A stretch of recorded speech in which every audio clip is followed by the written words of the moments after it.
Hello, Hockey World. It is Wednesday, July 2nd, right? I'm right about that. Thursday, July. Hello, Hockey World. It is Thursday, July 2nd. Can we stop?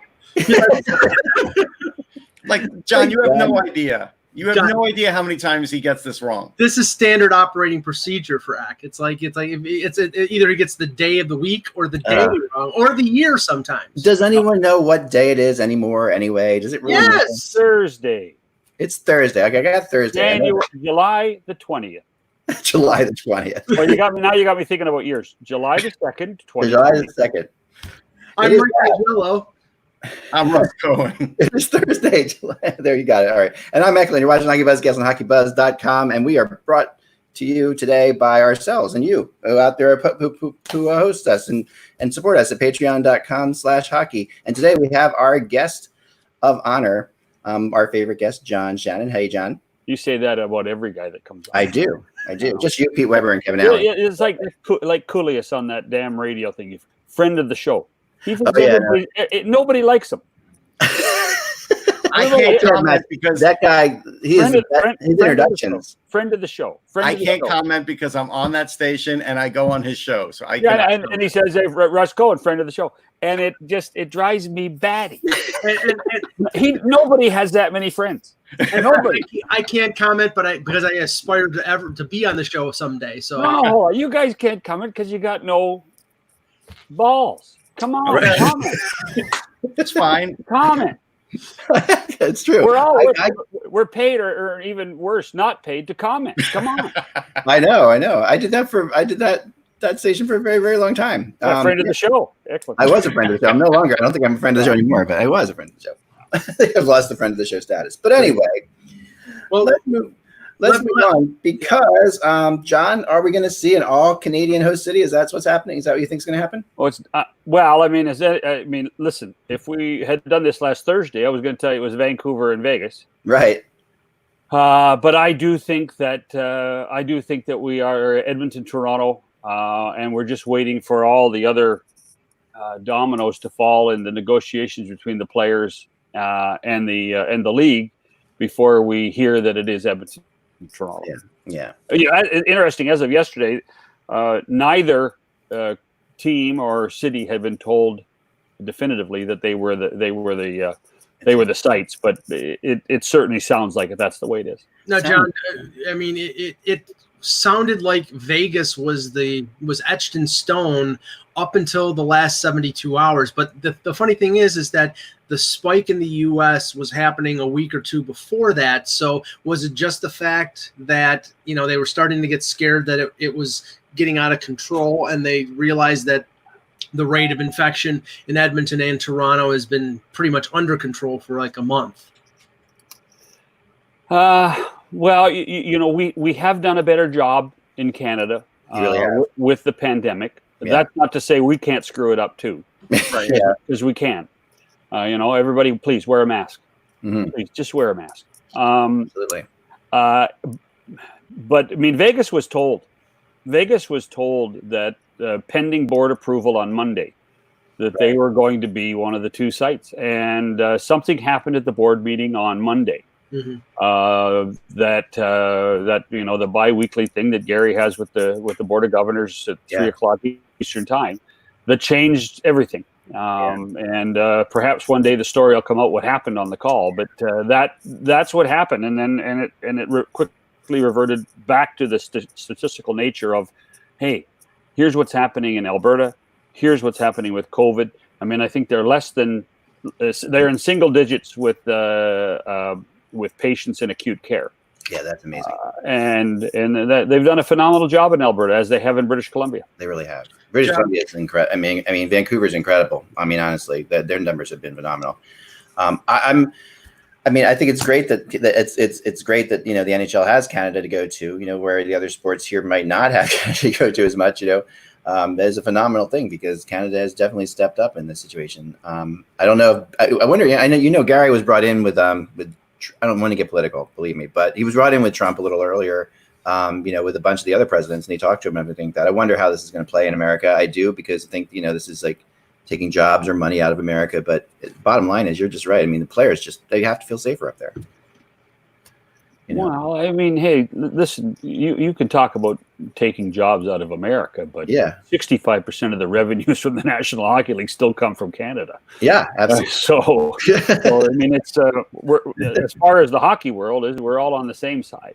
Yeah, and as far as I don't think Gary had any choice but to be part of those conversations with the president early on. Because if he wasn't part of those conversations, we would have all been squawking. Why is hockey being ignored? Exactly. So he needed to be part of those.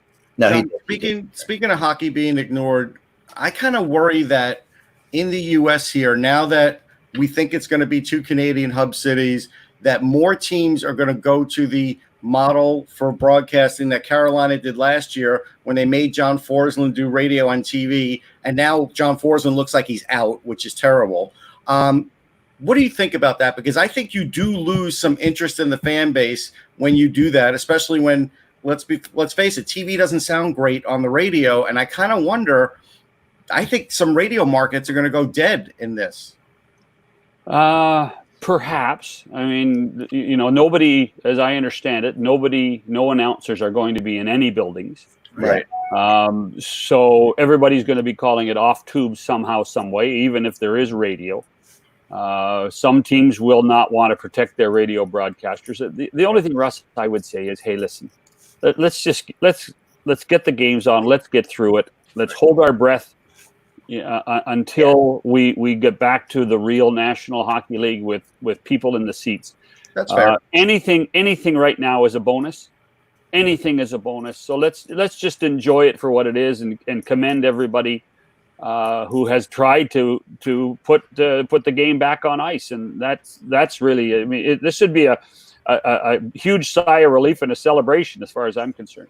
Yeah, I agree. And let's in that vein, let's not talk about viruses anymore. Let's talk about hockey. And I want to get into it because I think that people out there, you're telling us more and more and more that they don't want to talk about, home cities and stuff like that. They want to talk about hockey. So yesterday should have been Canada Day. Oh, it was Canada Day. Believe it or not, Eck, it still was Canada Day without free agency. I understand. Even without free agency, we still have a country here. We still celebrated. And Pierre LeBrun was free to take a picture of his glass of wine on his deck at his cottage, and I am sure he was very happy to not be in the TSN studios or everybody else in the Sportsnet studios. But John, I think that the sort of the story that's a little buried here and it's yet to be determined is the CBA negotiations and the agreement that could be in place. And I think that's just as important as getting this season done, because that's sort of guaranteeing the long-term health, at least for the next 4 or 5 years of the league. I mean, there's going to be things given up on both sides, cap of escrow, cap of the salary cap, but I think it's necessary for the sport to thrive over the next few years to get that CBA done. I'd rather talk about the pandemic. Yeah. I think when I was here the last time, I said, I spent enough nights on streets outside of NHL offices. I thought I was an actuary for a while. Then I thought I was a lawyer for a while, and then I've gone through being a doctor. I'd rather be a doctor. You don't have a good bedside manner. I don't think you could be a doctor. I owe a lot. Then Russ, I'd be a surgeon. Okay, just cut them open and let's go. I mean, I've spent enough time in hospitals recently, John. I would not want to be a doctor whatsoever. No, I'm just saying. Listen, it's unfortunate that we seem to never be able to talk about who's on left wing anymore. So you're right, Michael. The concept of having at least 5, perhaps 6 more years of labor peace, right? Because the next 2 years, had they not, the players still have to vote on it. The board will vote on it. The board will do anything Gary wants them to. Exactly. But if the players do vote, 50.1% for it, right. We do have 6 years or 5 years and maybe 6 of harmony, which would really be a nice thing. And we don't have to talk about it, and we can have all these players association and league grievances on the back page that we don't ever hear about. That's really what's going to be nice. And in many ways, what the lack of business, the loss of $1.2 billion in revenues this year, did force this. It did, and the pandemic did force both sides to reevaluate where they are and the health of the game, and perhaps it will give us a little bit more harmony for a while. Now, I know that the television presentation of this 2014 playoff is going to be extremely important. Obviously, the NHL. 2014. What year are you in? I can't the debate. I do get to 2014. What planet are you guys on? I'm the only one here today. That's what it seems like. 24 teams. 24 teams. I got you. That's not what he said. He's backtracking now. I mean, I'm covering for myself. But the interesting thing is, and this is sort of inside stuff, is how scheduling wise this is going to work, because obviously now if the hub cities are truly Toronto and Edmonton, you have one team in the Eastern time zone, one team in the Mountain time zone, I believe. Right.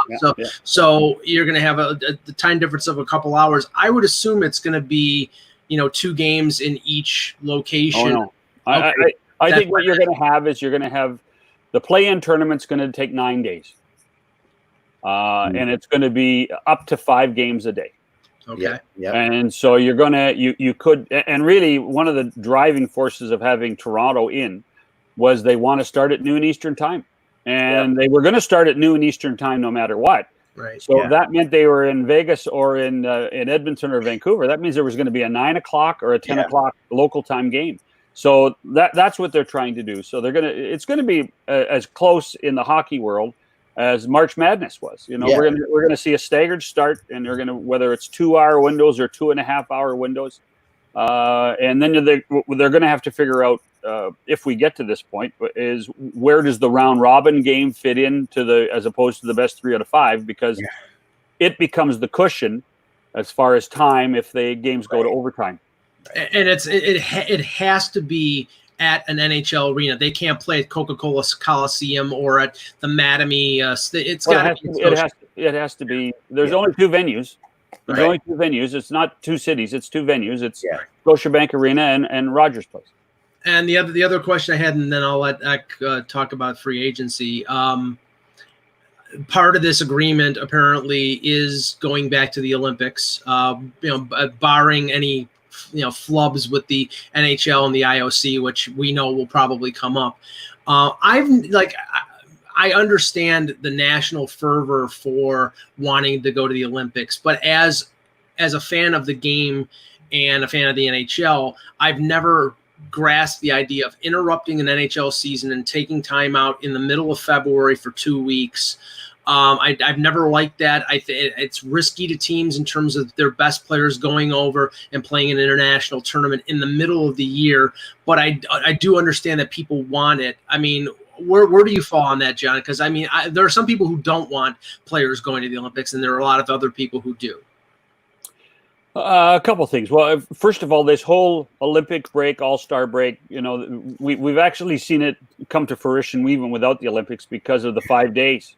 We've seen teams, and really the derivation of that was the fact that there was, other than the 150 guys that were at the Olympics, everybody else got a 2-week layoff. Right. So we have seen these breaks become part of the schedule anyway, Michael. So listen, I've been lucky enough. I've been part of Olympics with and without the NHL players. I've been there in person a few times. They are spectacular. They really are. But let's not really boast about it. It doesn't help sell the game. Right.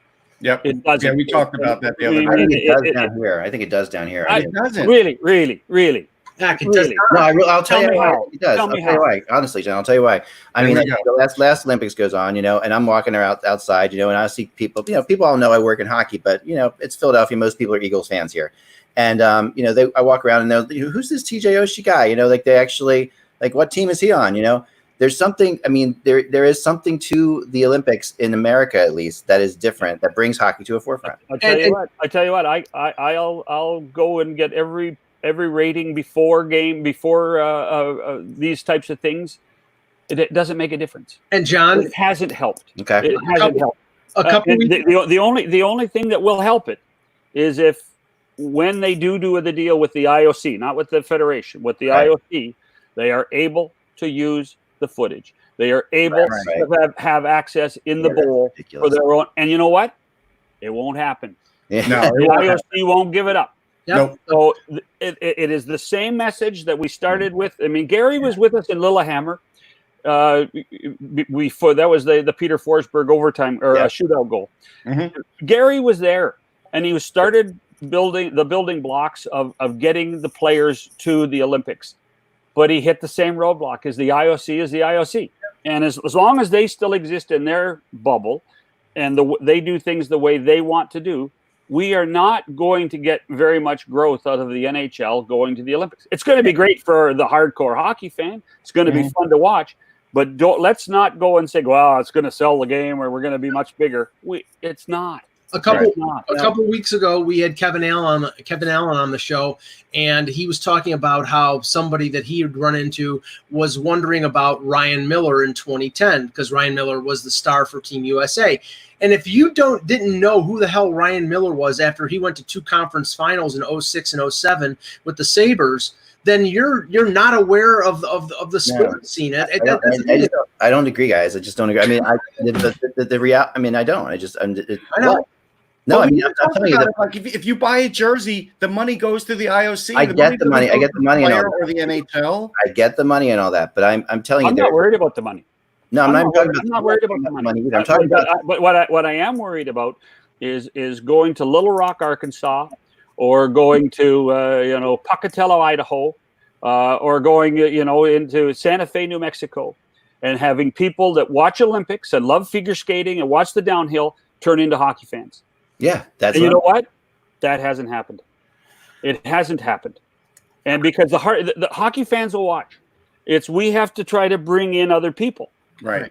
And we have the greatest regional hockey or sports fans in North America in the United States. Yep. And the greatest event in U.S. hockey history, the Miracle on Ice, which was 40 years ago, it blew up hockey in areas that were already hockey areas: Minnesota, Wisconsin, Massachusetts. I don't know. It didn't. It is so hard, guys, to scientifically work out like why hockey works in places like Nashville or Dallas, right? Like when you sit back and you go, like Dallas has the second leading attendance in the NHL right now.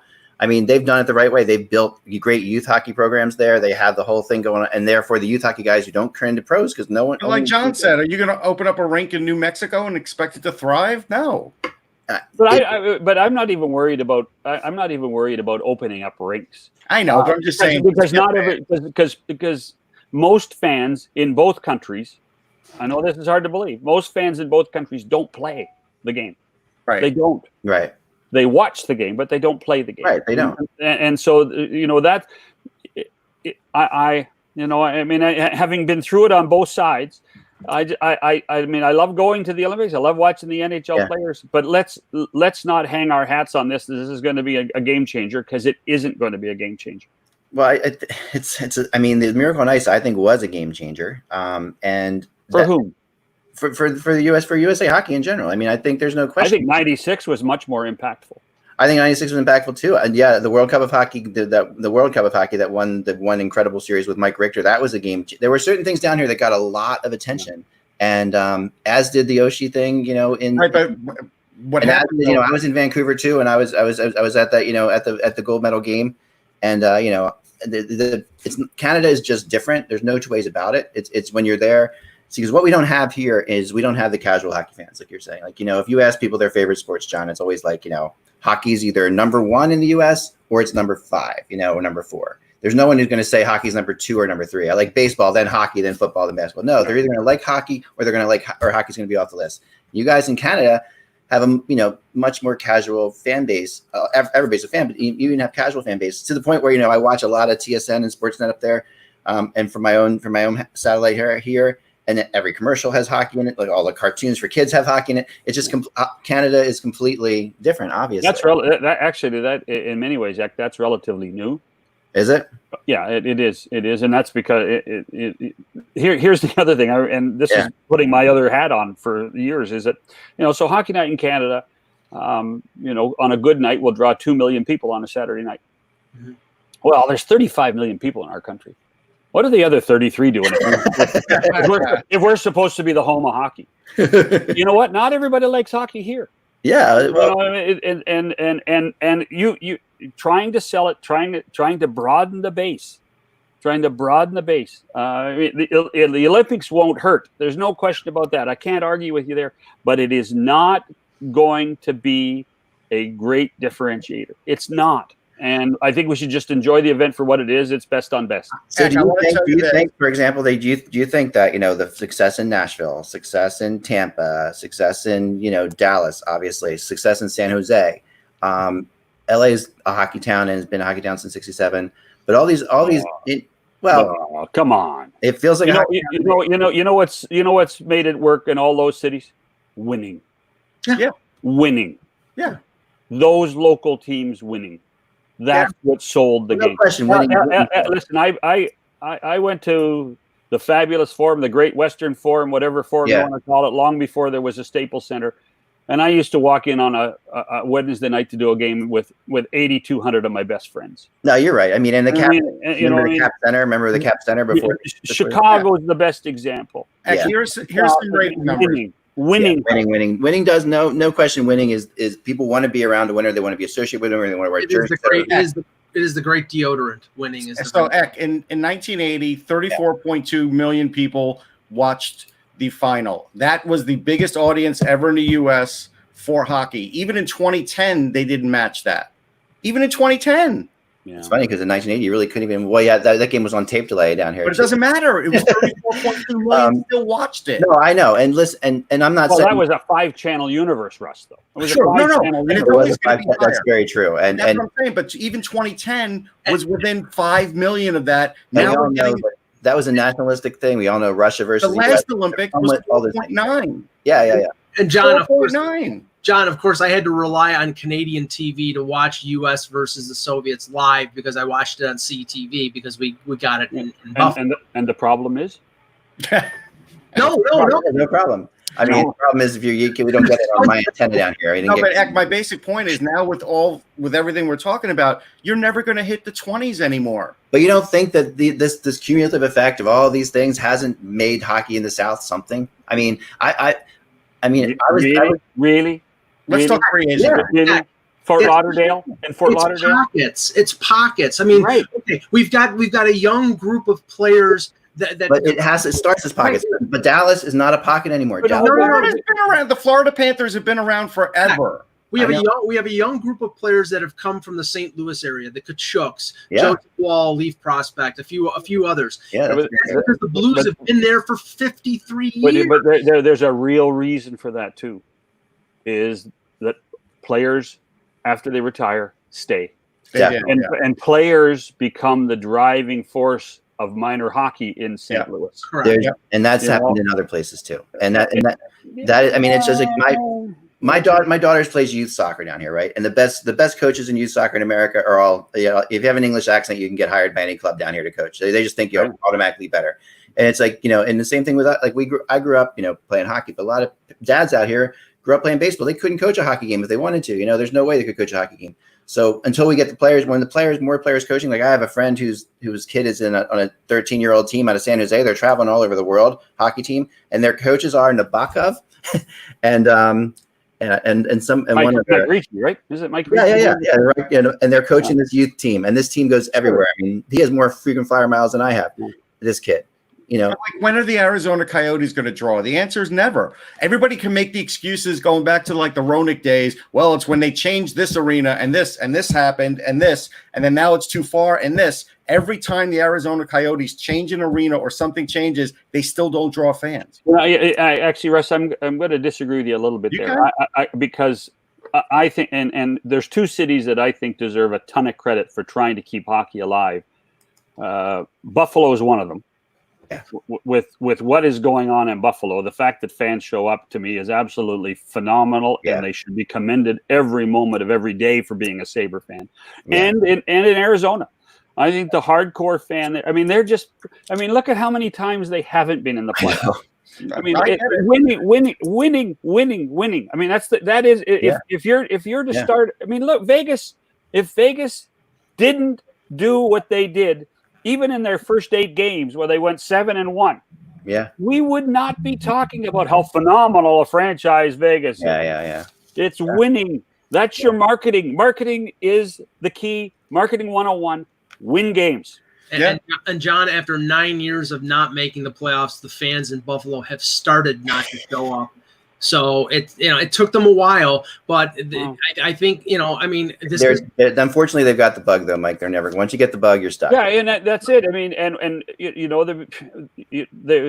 they've drunk the Kool-Aid. Yeah, they've drunk the Kool-Aid of we're one player's going to make us different. Yeah, I do think they have a great foundation in Buffalo. I do think they have some guys. Mm-hmm. A lot of their issues are away from what those guys putting skates on. That's for sure. Yeah, right. No, that's for sure. Well, John, I know we got to let you go, but thank you so much for coming on. Why? Oh, well, I told you stay on. Let's talk free agency. We'd love you to stay on if you can. If you can, we can keep. I have to arrange a drawer for my wife. So I mean, I might as well stay and talk to you guys for another. Well, then, for God's sake, tell them we were forced to stay. All right, we forced you. All right. Yeah. Let's bring in Jan too. Jan Levine, who's also he's just going to move his camera to the. So also, John, what I wanted to talk about hockey players. All right, so number 1 UFA coming up as you know as we get into here. I'm right now in the middle of my top 20 UFA list. Because I feel like it's count a day and I have to. That's the law. So I mean, there's a big discussion about Peter Angelo versus Taylor Hall being like the number 1 UFA on this list to us.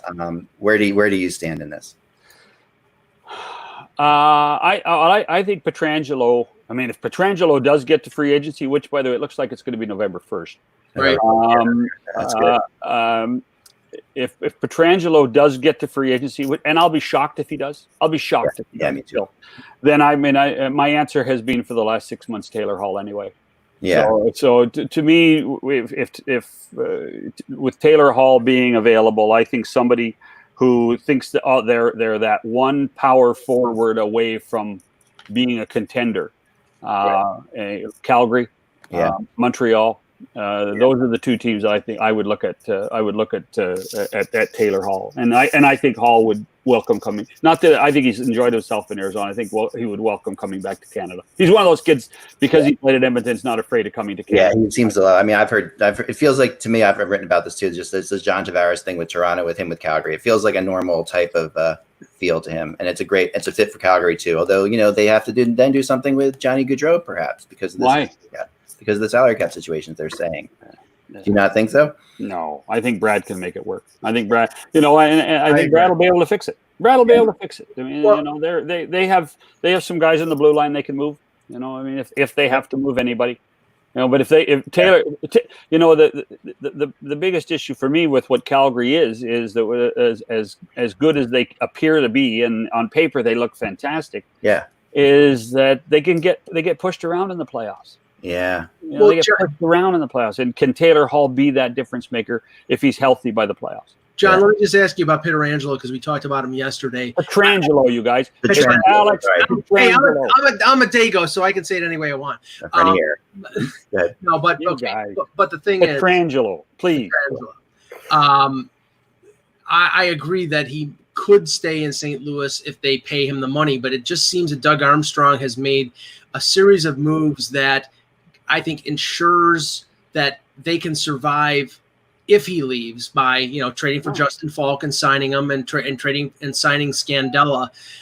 I don't know where they open up the money unless they buy out like an Alex Steen or they trade a Jaden Schwartz. I don't know how they create the room in a flat cap scenario. Well, I mean, and I think one of the reasons why it hasn't happened is because Doug has been waiting to figure out really what the cap is. Right. And we're going to have a better indication in the next 72 hours, even now, what that cap is for next season. Yeah. So it does look like it's going to, I mean, we all, we're led to believe it was going to be flat. It does look like it's going to be flat. So that's a good thing. And I think the great thing about being a Stanley Cup champion and having a bit of pedigree on your team is you can now move players and people in your market will buy into it. So, I mean, I don't think there's any untouchables when you talk about moving players in St. Louis. in order to keep Pietrangelo. Yeah. I don't think there's any untouchables. The other big question I have is I can think of 91 reasons there are no untouchables in St. Louis. 91 reasons. Yeah. Do you know who? I'm trying to be subtle. You forgot who wears 91 in St. Louis? Oh, yes. Yeah. You don't even know what day it is. He doesn't. Nice. I like that. You Canadian. Mike doesn't know what year it is, so there we go. Watch the Groundhog Day Canadian podcast. telling me about my American sport fans. I want to know about goalies because to me, like free agent goalies are one of the more interesting things we have going on. And we have, a few teams out there, like, San Jose could sure use a goalie. Calgary, like you talked about, and they could maybe use a goalie. Chicago, where they're going to, so you have Robin Lehner, you got Markstrom, and you have Braden Holtby out there. So three UFA goalies, all pretty significant. Where do you see them possibly landing? How do you see that playing out? Well, I think Lehner could move again, which is unfortunate. But I think that what Kelly and George are trying to do in Vegas is, and I think they've gone through a learning curve too about how much fun it was when you didn't overpay anybody and you didn't have any jealousy in the room, and life was good for the first year. And now they started to have to pay guys. I think they're going to try to revert to that. Right. So I would suggest that they're going to have a 1 and a 2 as opposed to a 1 and a 1A in Vegas in goal. So to me, Leonard's the obvious one, and I think Robin Lehner will be a really good asset for anybody, whether it's San Jose, whether for anybody in the NHL. And I think that's where it works. I cannot see Braden Holtby moving. I'm sorry, I just can't. I don't know. It's a tough one. I talked to a beat writer from Chicago. I talked to a beat writer from Washington yesterday, and she said to me, she's like, "Yeah." I said, "Who's going to be the goalie, Samsonov or Holtby in the playoffs?" She's like, "It's going to be Holtby for sure." Yeah. And I said, "But you're still not guaranteeing that you're going to keep him on, right?" Because and he's like, "Well, it depends on what he wants." That's what she was saying. That's what they were hearing. But I agree. I mean, if he has a good playoff here too, that really makes it even more complicated, right? Like if he has a good run. Yeah, but are you going to push Samsonov off for 3 more years? Yeah. Like, are you going to do that? Well, I think if he has a good Grubauer, right? I mean, Grubauer looked to be the guy who next in line, and then he started the playoffs, and Holtby's the one that led him. So I think if Holtby has a great playoff, that the game even guarantees him leaving as even more because he can make money in free agency that he won't make in Washington. So, John, let me introduce you to Jan Levine and Anthony as well. And Jan has a question for John. Go ahead, Jan. So, John, my question is more so broader than just individual free agencies. You guys are talking CBA, and these guys have probably got tired of hearing me, but a little surprised about the lack of an amnesty buyout as part of the negotiations. I mean, with the flat cap, we talk about free agencies. I mean, how are they going to start fitting all these guys in? Or are we looking at a caste system where you have the high and the low and nothing in the middle, and that's going to squeeze guys out? Well, you listen, what we've talked about for the longest time is any CBA that's been signed in the last decade is the end of the middle class. And we're working towards the end of the middle class. True. And that's just the reality. There's one thing that you need for amnesty buyouts: cash. Yeah. No one has cash. Yeah. Right. No one has cash. I mean, you go talk to teams right now, and they say, "How's it going?" We're just getting by. I mean, everybody's saying, "Well, they're owned by billionaires." Billionaires stay rich for a reason. Yeah. And so these companies, these individual companies, all 31 of them, they're scraping through right now. And they're prepared to sacrifice a few things to get back on the ice. Nobody is spending money, and no one will be doing an amnesty buyout without knowing next year are we selling tickets or not. Yeah. So it was a non-starter from the beginning from the owner's side. Right. For these amnesty buyouts. There's just no way that people were going to write checks when there's not much cash flow. Right. Man, interesting. Anthony, what do you have? John, I wanted to get your perspective just for, from the outside in terms of looking at the Philadelphia Flyers in terms of how they're currently set up in terms of this current playoff structure, and where do you see things going forward for them in terms of in the next upcoming year, especially the expansion draft coming up? The expansion. Yeah. Well, I mean, if it's not the CBA, it's the expansion draft. I mean, we always worry every 3 years. We worry about the expansion draft.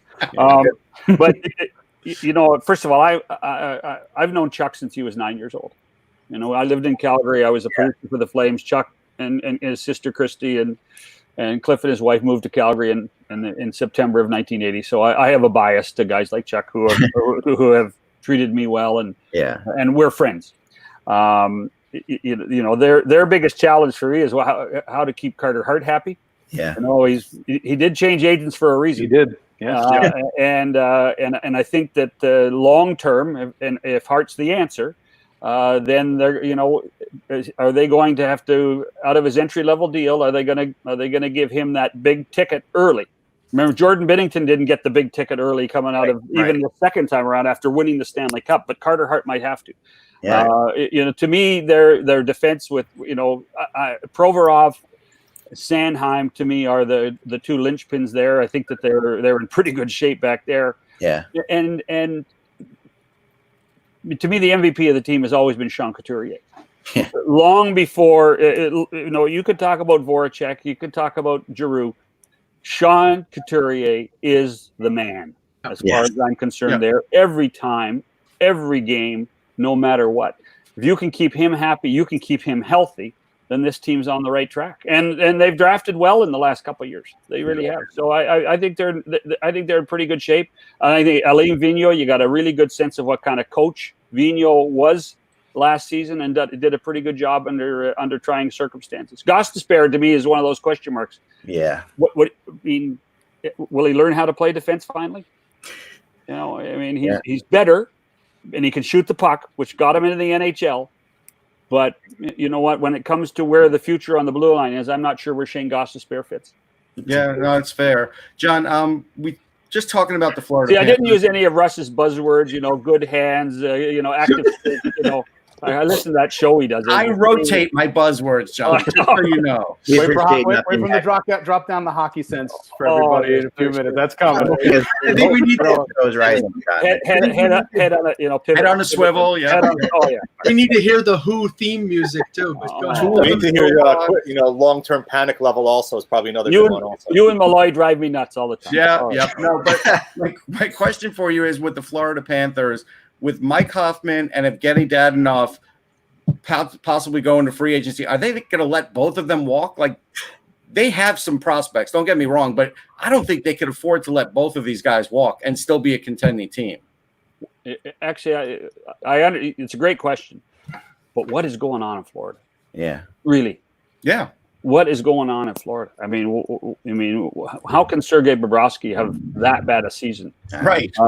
You know, I mean, I'm sure ownership there is tremendously frustrated. They are, yeah. With what's gone on and how this team hasn't made that next step. My argument would be, well, these guys were given a chance. Both Dadonov and Hoffman were given a chance to play on this better team with a better coach, and they haven't performed. So what do they have to lose by keeping them or not keeping them?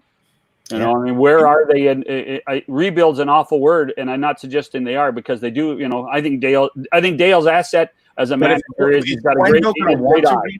Right, but is Quenneville going to want to rebuild? That's the issue. Hey, remember, look at the check he gets every. Yeah, he's okay. All right, he's okay. That was my point. I'm just compensated well for it. They're just, to me, they are such an enigma. Yeah. They are. Maybe the biggest one in the game. Yeah, is you look at them and you look at Barkov and you look at Ekblad and you look and you do look at the goaltending. Yeah, and I mean, and Dale drafted another goalie in Knight, and why aren't they better? Why aren't they better? That to me is the bigger question.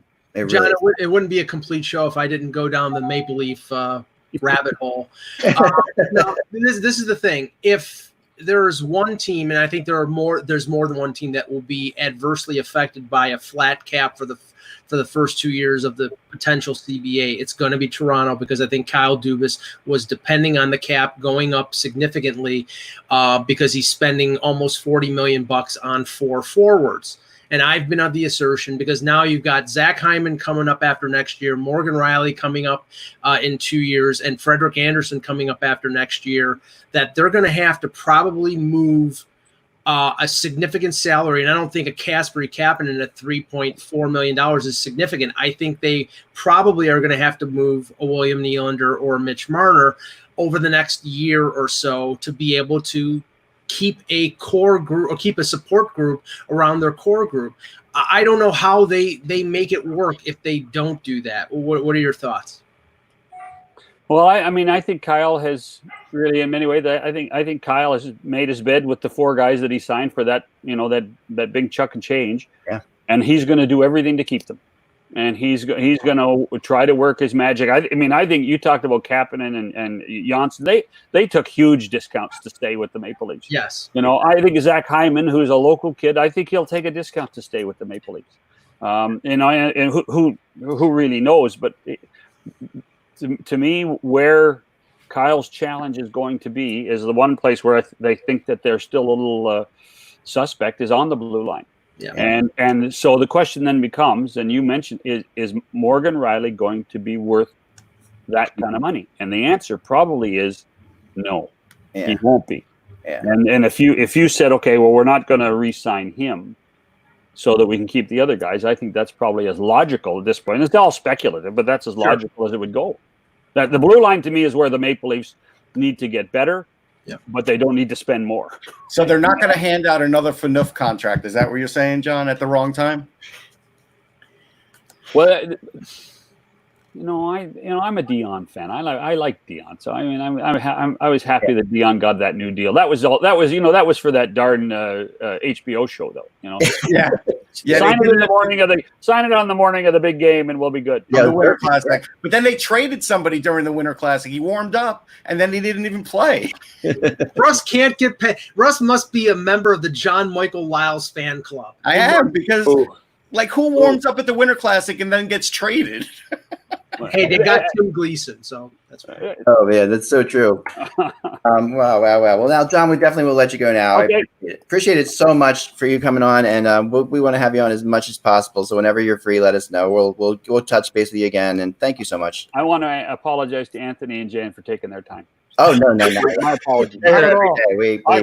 The other 3 guys, I want to apologize for that. We didn't take any of their time. He's correcting my pronunciation of paisans. What is going on here? I just enjoyed the Shane Malloy commentary. I just sit back. Yeah. He's got great vision, good hands. He does. There you go. Excellent. Fantastic. Thank you, John. Thank you, John. Thank you, John. Crazy Canadian John Shannon up there. Sorry. If you think about Florida, right? That controversial goal may have changed history for that team against the Islanders. Yeah. Back to where they were in that series. Oh, you're so right. And that goal itself, that goal doesn't count. So That whole series is turned on its ear, and history may be different. Jan, it's like that you say that is so interesting. There's a book I've always wanted to write, and I have taken notes on this over the years. There's two things I've taken notes on since I was like 10 years old about hockey. It's really funny. I have a notebook upstairs, like 10-year-old me writing. The first thing I took notes on was anytime a hockey reference appeared in anything else but hockey, I would write it down. So if someone was wearing a hockey shirt on Cheers, or if someone was doing this, I would write down this, and I always wrote down every hockey reference that I saw in any mainstream thing or anywhere, on television. The other thing, and it's really, and it's amazing how, like, when you look at like the few things that were said back in like the 80s versus now, where I still do it. I still have a notebook. I still write it down. Honestly, I've always been a hockey fan back when I was 4 years old. But when I saw like musicians that I like wearing hockey jerseys, like Bill Bruford wearing a Bruins jersey with the B, or Tony Banks wearing a Vancouver Canucks jersey. I think Terry Kath is the first time I saw a rock and roll guy wear. Did he wear a Blackhawks jersey? I'm trying to remember Eddie Vedder wearing it at a certain point, but he's big into basketball, like. But it was hard to get jerseys then. Like we've talked about it on the show. It was not easy. There was one place up in Canada where you could get jerseys then, and it was up near you, Mike, near Niagara. I remember this. I forget what it was called. It's funny because it's easier now, but it's harder now because, again, not with Fanatics owning everything, right? Things have been right, and now it's changed again. Yeah. Cosby's moved. You can't get as much. I have a ton of stuff. I have an '84 Campbell Conference jersey with Gretzky's name and number on the back. Some of that stuff you can't find anymore, and stores are carrying. You have difference between the replica versus the authentic, and find the authentic is not that easy anymore. I used to have to order from Canada. Right. You would think it'd be easier now in the advent of the internet. It's really not. It was tough. I remember growing up in South Philadelphia, and there was like one place that had jerseys in there. And Yeah, it was like, I remember too. It was called Al Rainbow Sporting Goods. Yes. They had the jersey, and they had the. Do you remember? Okay. Oh my God! It was on South Broad Street. Yeah. And I got my. I got one first couple of Christmas. jerseys. Every Christmas I would get a hockey jersey. Yep. And it would around be, somewhere at Thanksgiving, my mom would drive me over to that place. Yep. We'd pick out one, and I wasn't allowed to have it until Christmas. So I would sit back and I would pick it out. it was my Dave Poulin jersey, followed by my. I think it was Poulin first, Kerr, and then Tocchet. Well, And I'm kind of embarrassed I never went with Hal because you know, I don't know why, but Right. Well, I had Hal as well. But so the jerseys like that. The place that I remember up in Canada. What's well, that? here's an old hockey. Mike's birth news. certificate. Here's an old. Seriously. Hold on, Mike. Here's an old hockey news, and the place that now I know there was a place in Toronto that advertised in the hockey news, but this place, Doug and Tom Reed Sports Center in Fort Erie, that's where I got my Leaf jersey and my Sabres jerseys and all my other jerseys, and it was right over the border. But there was a place that everybody, and I think Modell's in the hockey news. There was a place in the hockey news, Mike, and I'll get it at some point. My Colorado Rockies jersey I bought there, and I know on the bottom right, you know, where you'd see like CCM or whatever, it has the name of the store that I got it from. I got to check it out. Really? Center Ice Incorporated. That was the place. I had gotten actually a Pat Falloon jersey I got made up after he got drafted. I have one of those. Well, again, it was a Sharks jersey. It was a cool jersey back then. Yeah, first teal jersey in the NHL. Korea jersey in purple, the original jersey that the Ducks wore in purple with the C on the chest. Yep. Yeah. Well, I hated That's something about people lost their minds back then, and like when the Sharks and the Ducks first introduced their jerseys. My favorite of all time, guys. My favorite pop reference of all time, and I did meet her, and she asked me out, which is a long story. But is this? This was my favorite hockey reference of all time. Oh Jesus! This is Shania Twain in a Montreal Canadiens jersey. Now, come on, this is ridiculous. That's just Shania Twain. Yeah. Is that? That's because it's just Shania Twain. You wouldn't care about the she'd jersey. be wearing a burlap sack and No.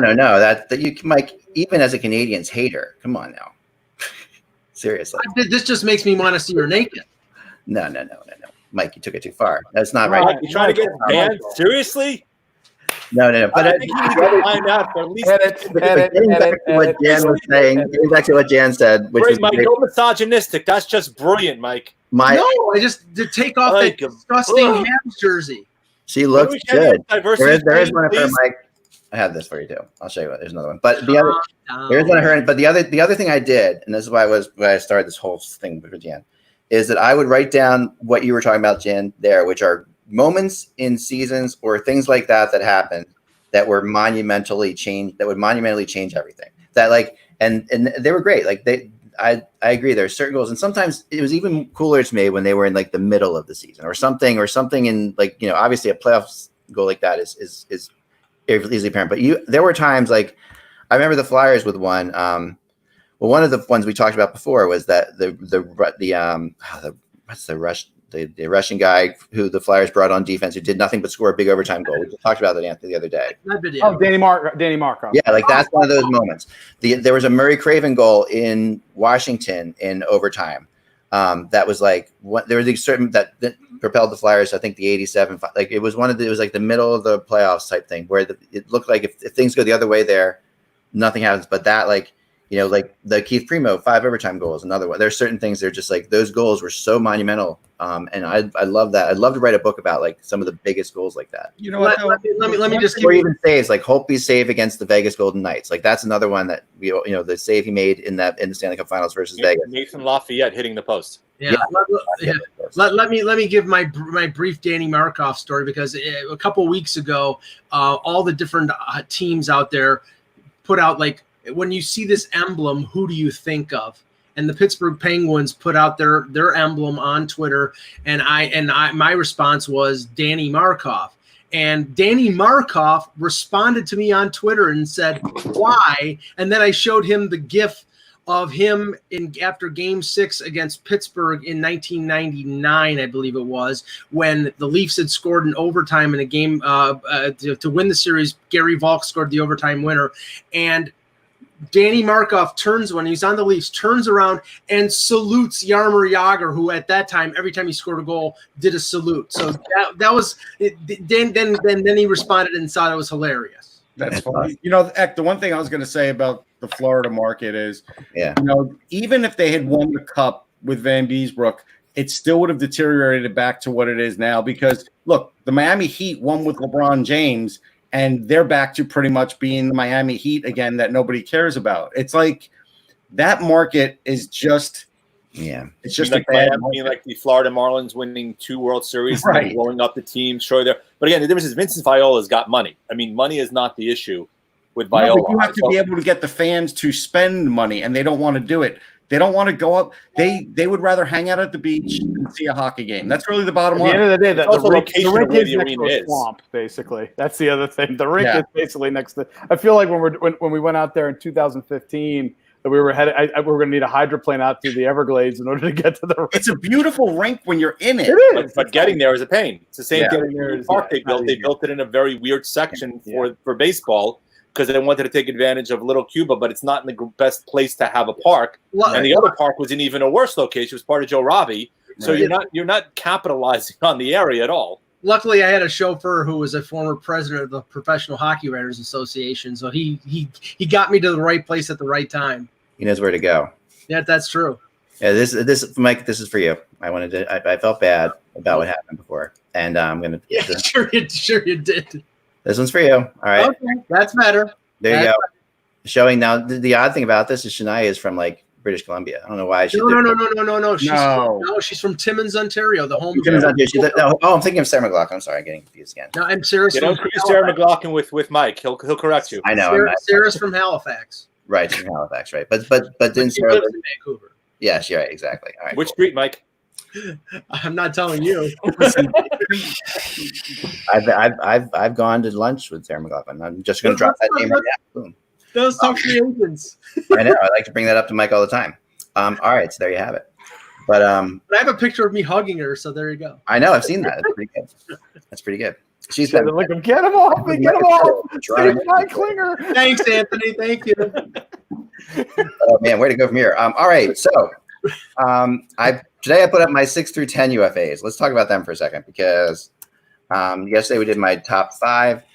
Today I did 6 through 10, and some of these are definitely controversial perhaps, because I've left out some people. But number 6, I went with Evgeny Dadonov, who we just talked about him a little bit, but obviously. His numbers are way better than people. I think he is like I said, he's probably the best UFA to be that no one really thinks about. He's down from last year. Like, he had 70 points last year. He wasn't getting 70 this year. Yeah, but he wasn't shabby though. No. He was on the top line. He promised he was on the top line. Then he got moved off the top line. Right. And then he got moved back. Right. And his production was great. I mean, they took him off to probably, kickstart his game a little bit because he was struggling. And when he came back on, he was really good. And he's had a couple of good years. You said, nobody talks about him because honestly, he gets lost in the mix of everybody else. He really does. I mean, and he's one of those players that he is the kind of only 2, but that doesn't count. Right. He's the kind of free agent though, because we've been doing free agent things forever, right? And there are some it's always the top guys like the Brad Richards or whatever that we end up talking about forever that make like very little impact, or have some. But then this is the kind of guy that tends to make an impact. This is the kind of guy that Dadonov would make an impact. He's the kind of guy that can go somewhere so you can sign him for probably like what you think 6 or 7 maybe per year. He's only making 4, so I think you could get him for 6. I would take him over Hoffman because the problem with Hoffman is he doesn't fit on every team. That's what teams have found out with him too. And a lot faster, a lot better. Hoffman's going to expect a lot of term. Yeah, probably 6 years. There's a team that fits perfectly with him from talking around, and I think really does have interest in him too, which is Columbus. Columbus, they really they are the kind of the king of getting this kind of player too. That's kind of player they go for. Somebody who sort of falls through the cracks a little bit, and I think that this is a great fit for him. I mean, also Anaheim, Montreal, Arizona. There's other teams too that I've heard about. Montreal, you can see. Montreal, as we remember, is is going to. Yeah, I can see Montreal with that. Montreal's going to bring back Kovalchuk, right? So right. Maybe, and I don't know if they should, but they are going to. Let me ask you a dumb question, and I say it dumb because I will give you a really ridiculously dumb answer. Go ahead. Right. Okay, that's good. With these 2 guys, we're pretty sure Florida's going to lose them. Yeah. I don't think Quenneville, no matter how much money he makes, and all due respect to John, is going to want to rebuild. Yeah. Why do I think that Florida is going to go call into Chicago and get Keith or somebody like that and start bringing in those kinds of players because that's who he knows. Keith is Quenneville has pushed them before to get Keith. They're going. I totally agree with you. I think, and I agree with you on Quenneville too, because guys who make that much money don't have small egos. Right. He doesn't. I agree. No offense to guys like Owen Tippett, guys who are really close. I don't think he wants a roster of guys that are really close. Yeah, no, I think. But Russ, I think one of the things that will happen here, and as we know, as we've observed during the season, Michael Matheson and Mark Pizik were playing the wing because of Quenneville. I could see, because Keith's contract, I think he has 2 or 3 more years. Maybe Matheson, who's making less than Keith, although he's got more years, maybe he would be part of a larger deal going to Chicago, because clearly he doesn't have the confidence of Quenneville. He's one of those guys that Quenneville just doesn't see a fit for him. Yeah, but the problem is also wasn't Florida substantively rumored before the deadline to be cutting about 10 plus more million of salary next year? Well, these 2 free agents take care of that. Right. Yeah, not getting rid of these guys. These 2 free agents take care of that. It's $9 million. But then, as you said, Borkstrom and Tippett are guys you're thinking of that'll step in. But no, that's a tough one. At 7, I have Braden Holtby, who I love for many reasons, but I especially hate him for the way he spells Braden, because I wanted to. I have an issue with Braden's, and whether it's an EN or an ON at the end, but there's always a Y there. So for him to have just no Y there and be Braden Holtby, as I think of him, is ridiculous. But anyway, on him. You can't hate on him. You have to hate on his parents. I hate on his parents. Actually, Holtby is one of my favorite goalies in the NHL, to be honest, and is just it's hard to count him out. Like John says, it's hard to think he's not coming back to Washington, because it is hard to count him out. He is just so freaking competitive. He's going to want 4 or 5 years, and there's no way they should ever give it to him. No way. Right. I mean, Washington is going to want him to take a 3-year deal at around $4 to $5 million. At the maximum 3 years, Right, and then expose him in the expansion draft after 1 year, because that'll give them another year of Samsonov, with giving him a little bit of experience. He'll probably want a no-move clause to guarantee that doesn't happen. Exactly. That's what's going to happen. So that's why it's going to happen. And I will give you one difference. Yeah. You could bring up Grubauer, and that's fine. Samsonov can traipse right back to the KHL and be one of their top-paid players any given year he wants to. Grubauer didn't have that cachet. But if he knows he's got that door to Washington, he's not going to do that. No. But if they sign Holtby to a 5-year deal, then they do. Then they run that. And he's going to do that. He's going to do that, and I think Holtby, more than money, even from what I've been told, wants to go to a place where he's going to know that he's the number one guy, that he's going to go there, and I'm going to be the number one guy there. And there aren't that many cities around that can tell him, yeah, you're definitely the number one guy. That place could be San Jose, because I get the feeling Martin Jones is not long for the Sharks. That's for sure. I mean, if they could replace him, they would. Right. I mean, a team like Ottawa or a team like Buffalo, who have goaltending issues, might not be scared off by the term on Jones's deal, because if he returns to any kind of form that he had before a couple years ago, the term is not going to scare them. But they don't have really anybody in the pipe. I mean, Aaron Dell is not a number one goaltender. Now, do you know what I think they're going to do, Mike? I think they're going to offer like Corey Crawford like a 2-year deal. That's what I think is going to happen. Maybe. Well, I've said, like I said before, I think they already have worked out. It becomes the new Brian Elliott, like transitional contracts. Yeah, I think they've already figured out Leonard. I think they already have a sort of side deal with Robin Leonard that he's welcome to come back there. No, the Sharks I'm talking about. We're talking about Sharks. Oh yeah, Sharks. I think they would go for Crawford for like 2 years. And I'll give you a really interesting Holtby possibility here. That when talking yesterday, because I was doing my research, calling around to people, and it's funny how I'm really loving it, because first of all, it's just great to talk hockey with people. They love it. People, everybody, like GMs, scouts, assistant GMs, they all want to talk hockey finally. So people are talking way more easily than they've ever done before. But the one name that came up with Braden Holtby was Edmonton, and it was kind of an interest. And if there's a thing, look at how it goes. Like Edmonton, say Edmonton's looking pretty good these playoffs. How could they with the great Mikko Koskinen? What? Come on. Don't make fun of me because of my opinion. Or is that like to call him Costco? Don't make fun of my opinion, guys. I think Koskinen's a good goalie. I'm going off of that. I'm going off of what Hitchcock told me. I trust Hitchcock with these kind of things, and Hitch told me that he's a very, very good goalie. Koskinen, he's completely underrated. And I really trust Hitch when it comes to that kind of stuff. So that's part of my. I just got a text from Patrick Sharp. He said, double check that. All right.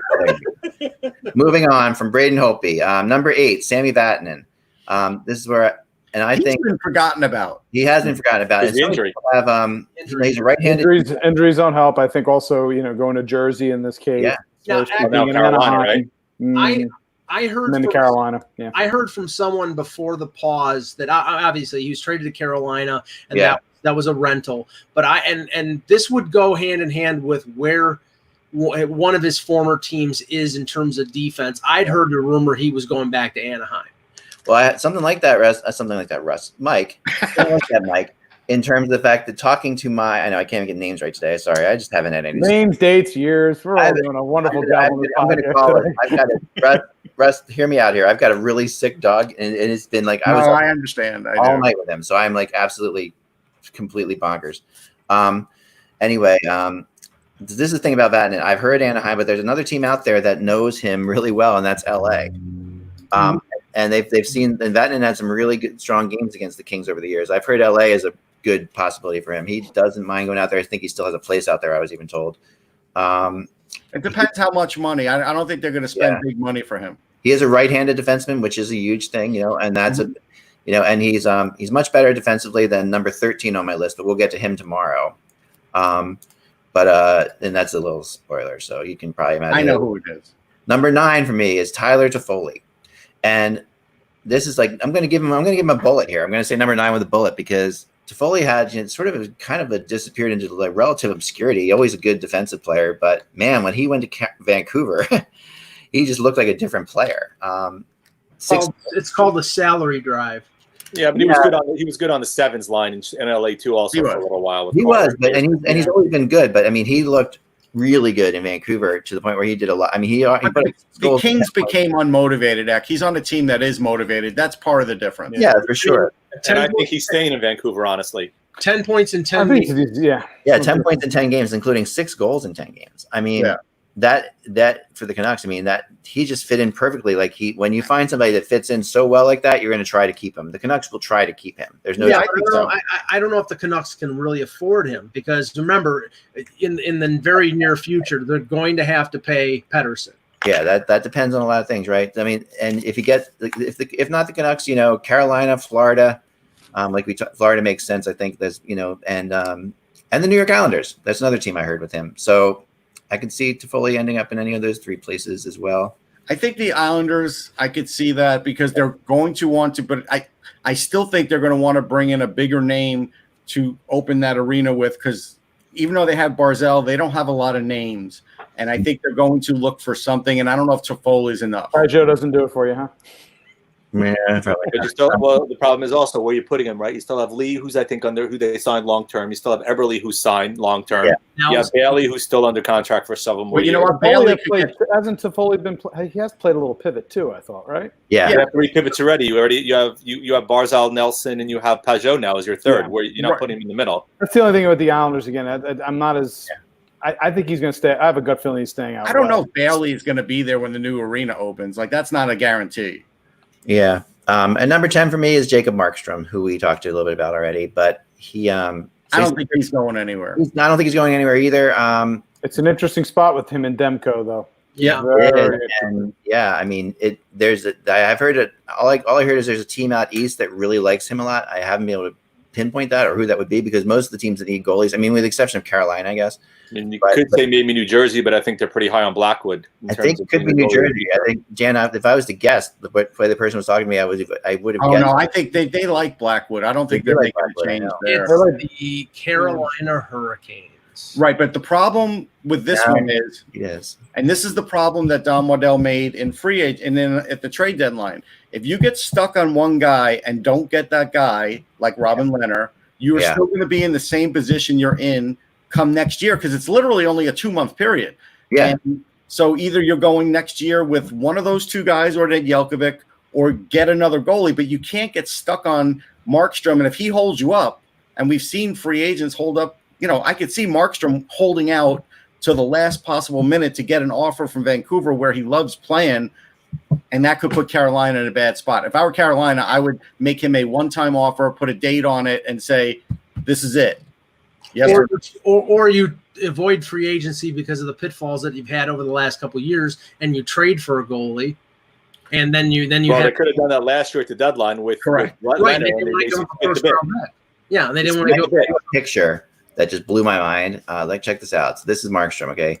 I was gonna say, is it okay? Now this picture. Okay, this is. Look at this guy's goalie pads. All Yeah, right? they're massive. I mean, he's 6'6", remember, so he's allowed to have him a certain height. Yeah, the one didn't help much there on that save though. It didn't help much on that save at all. But when you're 6'6" and you can do a split, I mean, gosh, what the hell? I mean, how can you? It's ridiculous. That's just there are goalies that would get lost on the one on the right, which looks even bigger because of this picture. Like, yeah, crazy.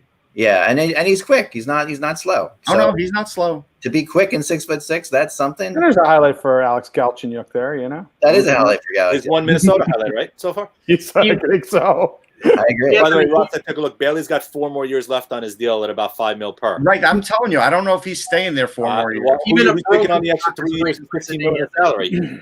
Yeah. You know what? Lou can make that could be part of the Parisi deal. Could be. Yeah. He would be the name that would help open that arena. Absolutely. To complete name recognition in the East Coast also. Yeah. How close? They were pretty deadline. They were pretty darn close almost. Very close. Right? Very close. I thought it was getting done. But yeah, the Parise deal. Yeah, I mean, I talked about the Parise deal the day before I got that, and I put that out there, and that was definitely happening. I think the contract is so complicated, they didn't have enough time to work it out. I think that there's recapture charges associated with it that has to get figured out. I mean, that I thought was the big sticking point in case he does ever retire before the deal expires. Yeah, the capture. Yeah. Yep. Yeah, there was stuff there, and also I think that Lou got a little tied into the Peugeot thing for a while, and I think that that also Lou knew he had to come away with something.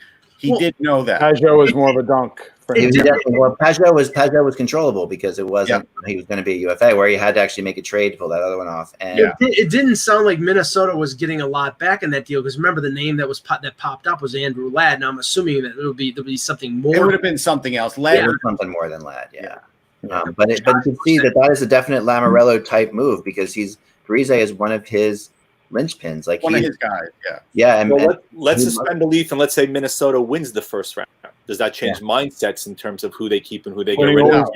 No, winning. No. You talk about moving Parise, you mean? Yeah, because I think Bill Guerin's made his mind up, and I think regardless of how they're doing right now, Guerin has a plan, and I don't think it includes Parise. I mean, Jan, their core group is 34 years and older. Koivu, Suter, Parise.